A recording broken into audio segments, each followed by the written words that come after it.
தேசம் டிவியுடன் இணைந்திருக்க பெல் ஐகானை பிரஸ் பண்ணுங்க. சிந்தனை சிற்பி சிங்காரவேலரின் 160வது பிறந்த நாளை முன்னிட்டு சென்னை மாவட்ட ஆட்சியர் அலுவலகத்தில் அவரது சிலைக்கு கீழ் வைக்கப்பட்டிருந்த உருவப்படத்திற்கு விடுதலை சிறுத்தைகள் கட்சித் தலைவர் தொல் திருமாவளவன் மாலை அணிவித்து மரியாதை செலுத்தினார். பின்னர் செய்தியாளர்களை சந்தித்த அவர் சிங்காரவேலரின் பிறந்த நாளான இன்று சனாதன சக்திகளிடமிருந்து தேசத்தை பாதுகாக்க விடுதலை சிறுத்தைகள் கட்சி உறுதியேற்பதாக தெரிவித்தார். சிந்தனை சிற்பி சிங்காரவேலர் அவர்களின் பிறந்த நாளில் ஜனநாயகத்தை பாதுகாக்க, இந்திய அரசியலமைப்பு சட்டத்தை பாதுகாக்க, இந்த தேசத்தை பாதுகாக்க விடுதலை சிறுத்தைகள் கட்சி உறுதியேற்கிறது. இந்திய மண்ணில் பொதுவுடைமை அரசியலுக்கான முதல் வித்தூன்றிய பெருமை சிந்தனை சிற்பி சிங்காரவேலர் அவர்களை சாரும்.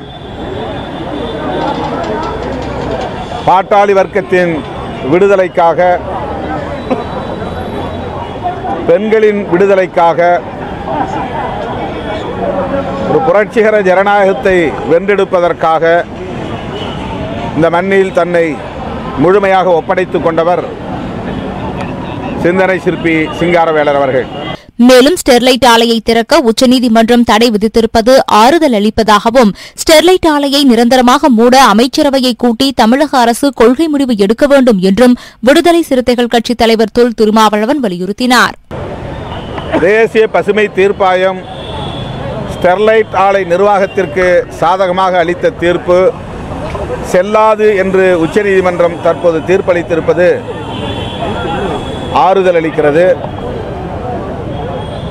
ஆனாலும் உயர்நீதிமன்றத்தை அணுகும்படி அது வழிகாட்டியிருக்கிறது. உயர்நீதிமன்றத்தில் ஸ்டெர்லைட் ஆலை நிர்வாகத்திற்கு சாதகமான தீர்ப்பை பெற முடியும் என்பதற்கான ஏதுவான ஒரு சூழல் இருப்பதாகத்தான் தெரிகிறது. ஏனென்றால் தமிழக அரசு உச்சநீதிமன்றத்திலே எதிர்த்து மேல்முறையீட்டு வழக்கை நடத்தியது என்றாலும் கூட இன்னும் அதனை அமைச்சரவையை கூட்டி ஒரு கொள்கை முடிவை எடுக்கவில்லை. அதை நிரந்தரமாக மூடுவதற்குரிய ஆதாரங்களை திரட்டவில்லை. அதற்குரிய புள்ளி விவரங்களை சேகரிக்கவில்லை.